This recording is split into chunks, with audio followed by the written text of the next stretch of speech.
دشمن نبینا جادو بے اثر کرنے کا بہترین وظیفہ۔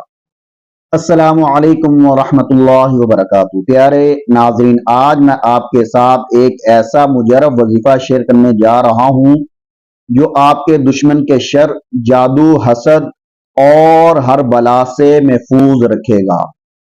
یعنی کہ کوئی دشمن آپ کے پیچھے لگا ہوا ہے، جادو کر رہا ہے، یا آپ کا دشمن اچانک آپ کے سامنے آ جاتا ہے تو یہ آپ پڑھ لیں، آپ اس کی نظروں سے اوچل ہو جائیں گے، آپ کو وہ نہیں دیکھ سکے گا۔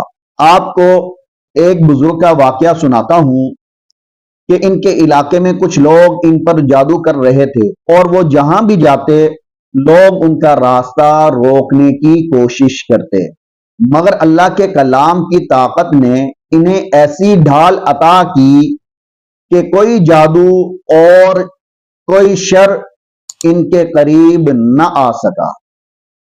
یہ وظیفہ میرا خود کا آزمایا ہوا، کئی مرتبہ آزمودہ عمل ہے۔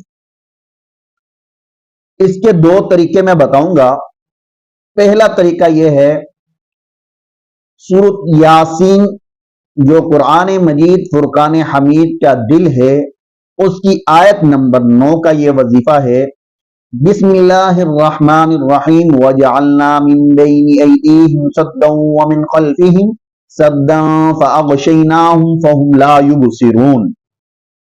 عشاء کی نماز کے بعد ایک جگہ باوضو بیٹھ کر 41 مرتبہ اس کو اول آخر 7 مرتبہ درود شریف درود ابراہیمی کے ساتھ پڑھیں، اور پھر اللہ تعالی سے دعا کریں کہ جو بھی دشمن ہے، جادو یا بری نظر ہے، اللہ اس آیت کی برکت سے سب سے حفاظت فرمائیں گے۔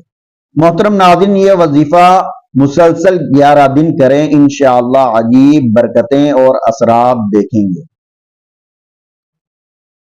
دوسرا طریقہ اس کا یہ ہے، کوئی دشمن سامنے آ جاتا ہے تو 11 مرتبہ اس آیت کو پڑھیں، وَجَعَلْنَا مِن بَيْنِ أَيْدِيهِمْ سَدًّا وَمِنْ خَلْفِهِمْ سَدًّا فَأَغْشَيْنَاهُمْ فَهُمْ لَا يُبْصِرُونَ۔ اس کے سامنے اس طرح کر کے تھو کر دیں تو انشاءاللہ وہ آپ کو نہیں دیکھ سکے گا۔ یہ میرا خود کا آزمایا ہوا مجرب عمل ہے۔